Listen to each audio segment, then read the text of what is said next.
Bonjour mes amis, nous sommes aujourd'hui dimanche 22 mars, quatrième dimanche de Carême, dimanche de Laëtaré. Et avant de lire l'Écriture, nous lisons le psaume 138. Je te célèbre de tout mon cœur, Éternel. Devant Dieu, je te chante. Je m'incline vers le palais de ta sainteté, et je rends grâce à ton nom pour ton amour et ta vérité.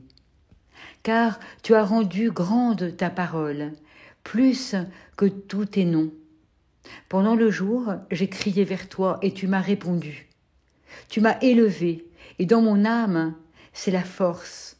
Ils te célébreront, Éternel, tous ceux qui sont puissants sur la terre, car ils écoutent les paroles de ta bouche. Et ils chantent des cantiques dans les sentiers de l'Éternel, car elle est grande la gloire de l'Éternel. Car l'Éternel est élevé, et il voit celui qui est abaissé, et celui qui est arrogant, c'est de loin qu'il le connaît. Quand je vais au milieu de la détresse, tu me fais revivre. Sur la colère de mes ennemis, tu étends ta main, et ta droite me sauve. Éternel, tu mènes à l'accomplissement pour moi. Éternel, ton amour est pour toujours. Ce que tu as fait de tes mains, tu ne l'abandonnes jamais. Nous lisons maintenant dans l'Évangile selon Jean, au chapitre 9, les versets 1 à 42. En chemin, Jésus vit un homme qui était aveugle depuis sa naissance. Ses disciples lui demandèrent « Rabbi, est-ce à cause de son propre péché ou à cause du péché de ses parents qu'il est né aveugle ?» Jésus répondit « Ni lui, ni ses parents n'ont péché, mais pour que l'œuvre de Dieu se manifeste en lui. Pendant qu'il fait jour, nous devons accomplir les œuvres de celui qui m'a envoyé. La nuit s'approche où personne ne peut travailler. Pendant que je suis dans le monde, je suis la lumière du monde. » Après ces mots, il cracha par terre et fit un peu de boue avec sa salive. Il appliqua cette boue sur les yeux de l'aveugle et il lui dit « Va te laver à la piscine de Siloé. » Ce nom signifie « envoyé ». L'aveugle y alla, se lava, et quand il revint, il voyait. Ses voisins et les personnes qu'il avait vues mendier auparavant demandaient « N'est-ce pas celui qui se tenait assis pour mendier ?» Les uns affirmaient « C'est lui ».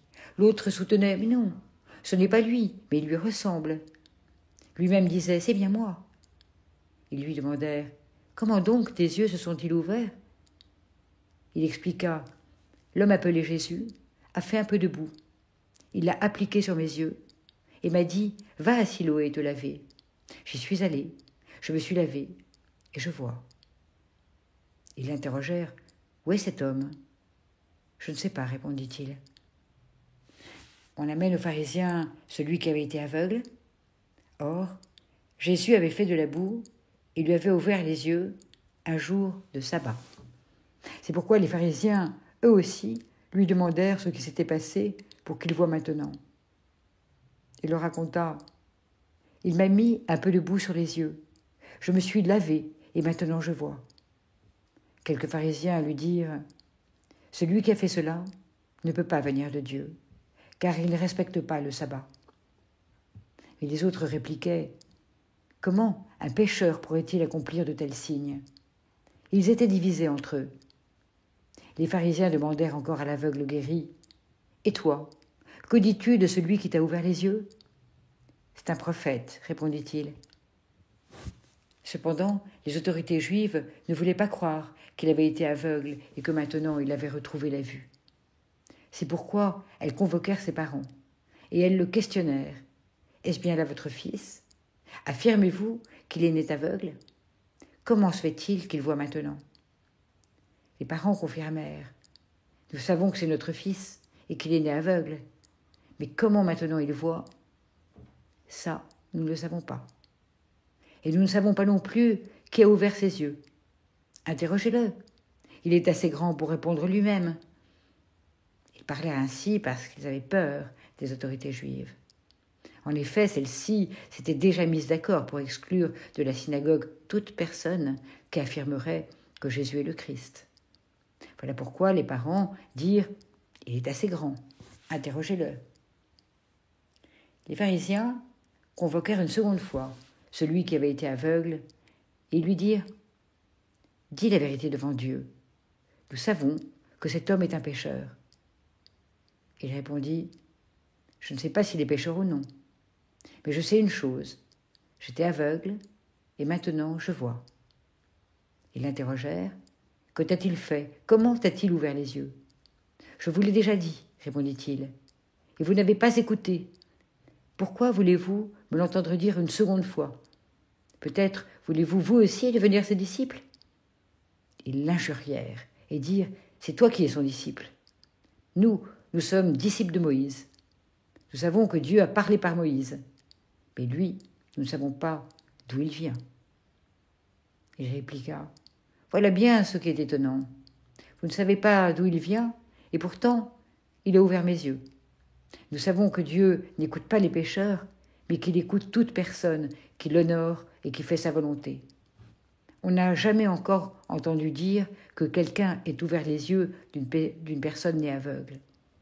Si lui ne venait pas de Dieu, il ne pourrait rien faire. » Ils lui répondirent « Tu es tout entier dans le péché depuis ta naissance, et tu veux nous faire la leçon ?» Et ils le jetèrent dehors. Jésus apprit qu'il l'avait chassé. Il alla à sa rencontre et lui demanda « Crois-tu au Fils de l'homme ?»« Qui est-il, Seigneur ?» répondit-il, « pour que je puisse croire en lui. » Jésus lui dit « Eh bien, tu le vois, c'est lui qui te parle. »«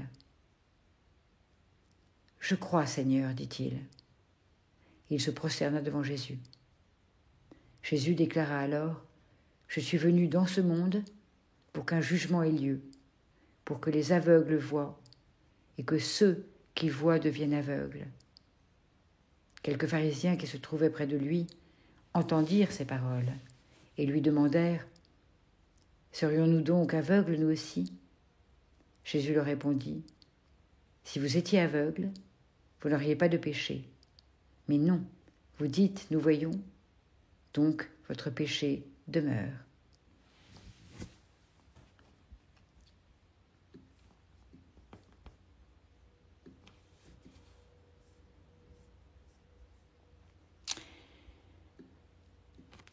Amis frères et sœurs, nous voici en ce 4e dimanche de Carême, dimanche de Laetare, de réjouissance, avec ce texte du jour de Jean, bien connu, la guérison de l'aveugle-né, en ce temps aussi d'épidémie de Covid-19. Nous sommes aussi le 1er dimanche après le confinement, et puis aussi au début d'une semaine un peu particulière pour nous aux Billettes, où nous devions commencer notre cycle sur l'au-delà du visible. Et donc un texte comme celui-ci aujourd'hui est assez providentiel. Voilà. Alors justement, en entendant ce récit de guérison de l'aveugle, on pourrait se poser la question de savoir qu'est-ce qu'être aveugle et qu'est-ce que recouvrer la vue.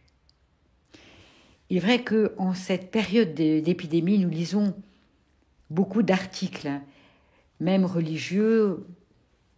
On a lu ces jours-ci, là, des articles assez moralisateurs qui justifient cette épidémie du fait que nous serions aveugles parce que nous serions allés trop loin dans la mondialisation, dans la consommation, nous ouvrions dans l'insouciance, l'inconscience, en fait, dans beaucoup de domaines, écologiques, économiques, sociétaux.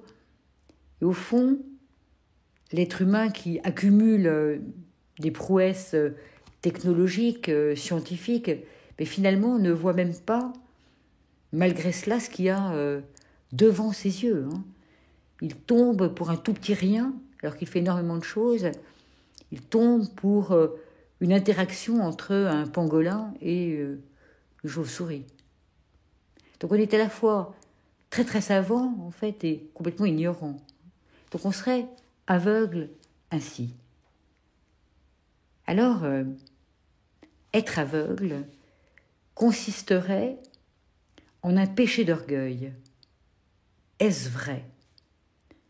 Et si c'est vrai, comment guérir? Heureusement que notre texte du jour est la guérison de l'aveugle-né. Car ce récit nous fait voir autrement la cécité et rend justice. C'est important pour nos vies, surtout avec ce qui arrive. Est-on donc aveugle par péché humain, par le péché finalement de la loi de Moïse, est-on aveugle parce qu'on ne fait pas bien ce qu'on a à faire, finalement, par ce péché-là? Jésus répond lui-même. Il dit non. Vous savez qu'au début de ce récit, vous avez entendu, les disciples demandent à Jésus, « Rabbi, qui a péché pour qu'il soit né aveugle? Lui ou ses parents ?» Et Jésus répond non. Ni lui, ni ses parents. Ce sont les mots de Jésus. Non. La cécité n'est pas liée à un péché des œuvres humaines. D'ailleurs, Jésus continue en disant « Nous sommes là pour faire les œuvres de Dieu ». Il le dit un petit peu plus loin. Donc je repose la question, qu'est-ce qu'être aveugle et comment être guéri? Commençons déjà par voir comment Jésus a-t-il procédé pour guérir l'aveugle. Alors il va mettre de la boue sur les yeux de l'aveugle et il lui demande d'aller se laver. Mais qu'est-ce que la boue? Déjà, la boue sur les yeux était, il faut savoir, une technique thérapeutique de l'Antiquité très connue, en fait. La salive était considérée comme un remède pour toutes les affections oculaires. Mais il faut savoir en plus que dans l'évangile de Jean, le miracle de guérison accompli par Jésus, là avec la boue, est plus qu'un acte de guérison et de puissance. Il est un signe. Tout miracle est un signe où le geste agit par la parole qui est dessus, qui est posée dessus et qui ramène à la vie, à la croix, mais à la vie profondément. Or, la salive, la boue, la salive, c'est la parole. Ainsi, donc, dans le contexte, quand il est dit de Jésus qu'il fait de la boue, qu'il marque ainsi la rupture avec le sabbat, puisqu'il va guérir un samedi et qu'il n'a pas le droit de guérir le samedi, il prend, et ça faut bien le voir, comme dans la Genèse, la glaise avec laquelle Dieu forme l'homme, et en y mettant sa salive, sa parole, il achève l'homme et le guérit du péché originel. L'être humain parvient alors à la pleine illumination par sa rencontre avec le Christ, ce lien-là, vraie lumière dans le monde. Mais cela, c'est le côté un peu biblique des choses. Outre cela, il faut bien voir pour nous ce que signifie Jésus qui enlève la cécité de l'homme quand il met sa salive. En fait, il met sa parole en lui. Lui étant fils de l'homme.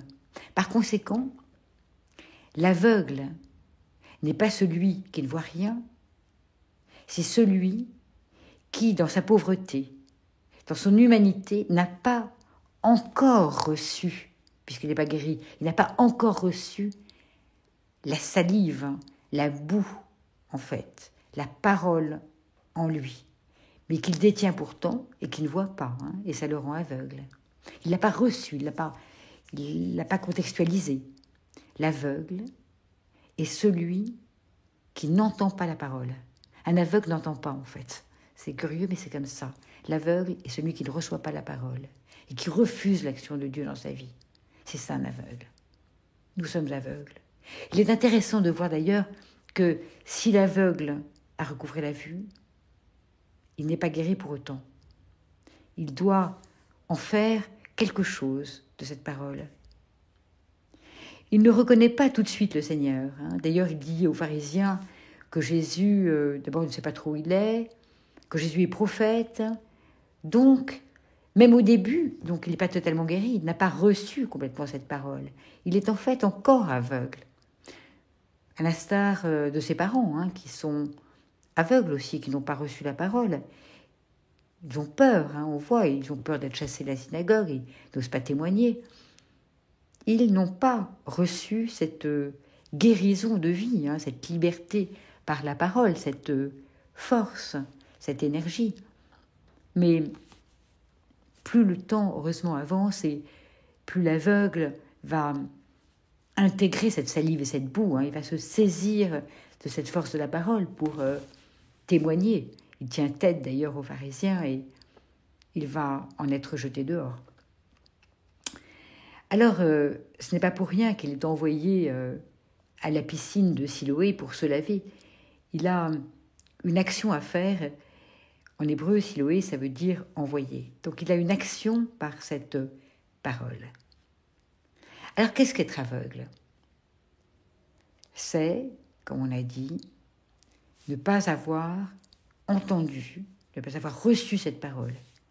Quand l'aveugle est guéri, il l'entend, il peut dire « je crois », il a la force de témoigner plein d'Esprit Saint. Alors on peut se demander si nous-mêmes, nous sommes aveugles. Notre cécité consiste-t-elle en l'action, finalement, de faire des œuvres mauvaises, en l'action de faire des œuvres humaines mauvaises. La cécité, est-ce ne pas être responsable de nos actes, comme on entend d'ailleurs avec le coronavirus? Est-ce ça la cécité? Est-ce là notre péché? Eh bien, il faut refuser cela. Ce récit nous le dit. Il faut considérer cela inacceptable. Notre cécité n'est pas de faire des actes qui ne seraient pas des bonnes œuvres humaines, sans sous-estimer le moins du monde notre inconscience collective, comme le dit notre texte. Notre aveuglement n'a rien à voir avec les œuvres humaines. Pourtant, on entend ça tout le temps. Pourtant, on entend que ce coronavirus, c'est ça. Nous sommes pécheurs de naissance. C'est un fait. C'est dit partout dans ce texte. Christ est mort pour cela. Il a d'ailleurs incarné cette condition humaine d'homme très faible. Jésus, bien sûr, lui-même n'était pas aveugle, non pas parce qu'il n'a pas péché, bien sûr, mais parce que, et il s'est dit aussi dans ce texte, il est homme de Dieu. Toi, tu n'es pas homme de Dieu, disent les pharisiens. Mais si, il est homme de Dieu. Pourquoi? Il le dit lui-même, parce qu'il entend la parole. Il dit qu'il lui faut travailler aux œuvres de Dieu, qu'il entend la parole. De même, les pharisiens lui reprochent de travailler un jour de sabbat, on lui reproche un péché humain. Alors oui, nous sommes aveugles, il faut bien le savoir, mais pas aveugles de faire de mauvaises œuvres humaines. Péché d'orgueil, tout ce qu'on entend, qui crée des épidémies et autres. Oui, nous sommes aveugles, et c'est grave, mais de ne pas entendre la parole de Dieu.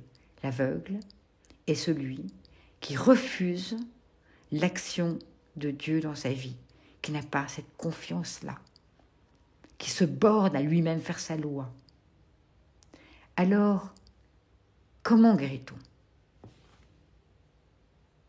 Eh bien, en mettant la parole de Dieu dans sa vie, en sentant cela, en osant cela, et en saisissant une force de liberté, quelquefois les poings serrés, cette énergie-là. C'est cette parole qui nous donne le courage de dire vrai, la force, comme ce garçon aveugle qui tout à coup a osé témoigner, coûte que coûte, quitte à se faire mettre dehors de la synagogue. Quand on reçoit cette parole, on a de la liberté. Et en fait, on n'a pas peur. On a un petit peu peur, mais on n'a pas peur d'avoir peur en tout cas. On est beaucoup moins dans la loi, on est dans l'esprit. On n'est pas comme ces pharisiens qui, eux aussi, avaient très peur, qui manipulaient, qui, par peur, essayaient d'encercler les autres parce qu'eux-mêmes n'arrivaient pas, eux-mêmes, à vivre cette liberté de se mettre en avant, non pas pour se mettre en avant, mais pour avancer pour le compte de Dieu dans la liberté, pour duper. Les pharisiens essayaient de culpabiliser les autres, de culpabiliser Jésus. Ce sont des égoïstes. Ce sont les mêmes qui abîment la terre. Les autres essayent librement et humblement d'inventer, d'avancer tout simplement. Guérir de la cécité, c'est intégrer cette parole qui doit permettre alors d'agir, et même petitement. Comme l'aveugle est envoyé à la piscine de Siloé, il doit travailler aux œuvres de Dieu. C'est cela, lorsqu'on est guéri, on n'a pas peur d'avancer. Alors un texte comme celui-ci est vraiment prophétique. Aujourd'hui, nous vivons une situation où beaucoup sont malades. Il y a beaucoup de décès. C'est vraiment terrifiant. Mais la parole de Dieu est toujours là en nous. Toujours là. Et on est jour de l'Aïtaré, jour de reconnaissance. Il faut la reconnaître, cette parole. La parole est là. Cette parole, cette boue, cette salive, nous pousse à agir avec inspiration vers les autres, à prendre notre liberté, à prendre notre devoir, à agir pour Dieu. Il y aura un avant et un après. L'idée, ce sera peut-être au nom de cette parole, de cette boue, de cette salive qui envoie, peut-être moins de chercher qui est le coupable, qui a fait le péché d'œuvre humaine, d'avoir rapproché la chauve-souris avec le pangolin, ou de ne pas avoir assez de masques, ou d'avoir maintenu des élections, que sais-je. Il faudra essayer de penser à la salive et à la boue, penser à cette présence divine en nous, au lieu de sortir de cette loi qui emprisonne. Il faudra penser à cette salive, à cette boue, ne pas s'arrêter de travailler parce que c'est légal ou pour certains ce sera difficile à reprendre. Au nom de cette salive et de cette boue, il faudra se saisir de cette parole, certainement plus en partageant. Peut-être en partageant beaucoup plus les ressources. En tout cas, il faudra penser à cette salive et à cette boue, à cette présence, à cette parole de Dieu. Il faudra guérir en fait. Il faudra guérir. Guérir en celui qui est homme de Dieu, pour Dieu. Se saisir de sa parole, ainsi guérir.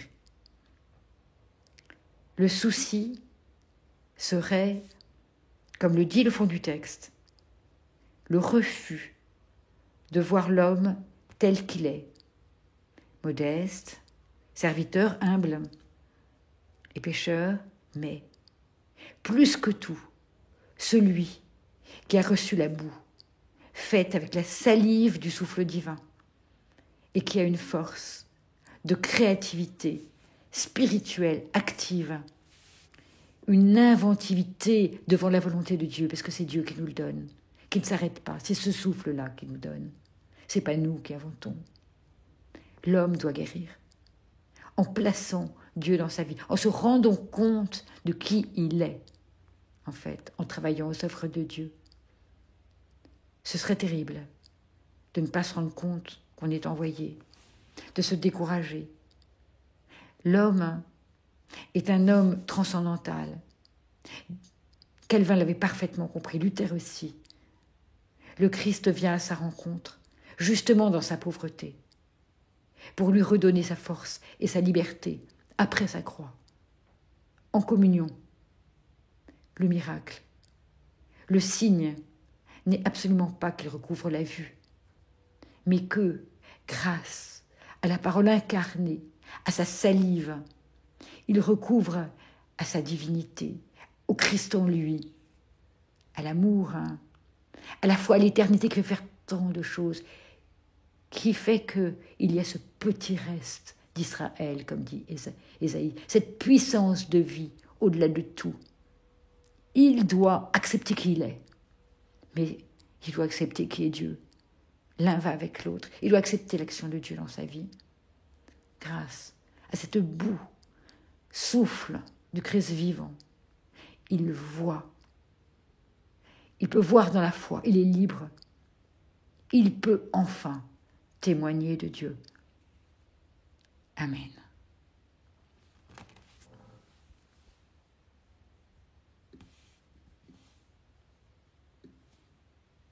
Nous prions Dieu. Ô notre Dieu, sois béni pour ta parole de vie, parole qui dépasse tout ce qu'on peut en dire, tout ce qu'on peut en espérer, et surtout en ce temps difficile. Accorde-nous la lumière de ta grâce. Accorde-nous de la recevoir précieusement dans nos cœurs et de la partager entre nous frères, que les gens croient ou ne croient pas, et que cette lumière purifie la source de nos pensées, de nos désirs, que ton puissant amour l'emporte sur nos faiblesses et que ton Saint-Esprit nous inspire et nous fortifie à jamais. Et qu'ainsi nous puissions servir en parole et en acte nos prochains. Nous te prions pour notre monde et pour chacun face à cette grande épidémie de Covid-19. Nous te prions pour la vie, pour tous ceux qui nous sont chers, qu'on les connaisse ou qu'on ne les connaisse pas. Dieu nous les donne. Donne-nous la paix, Seigneur. Amen.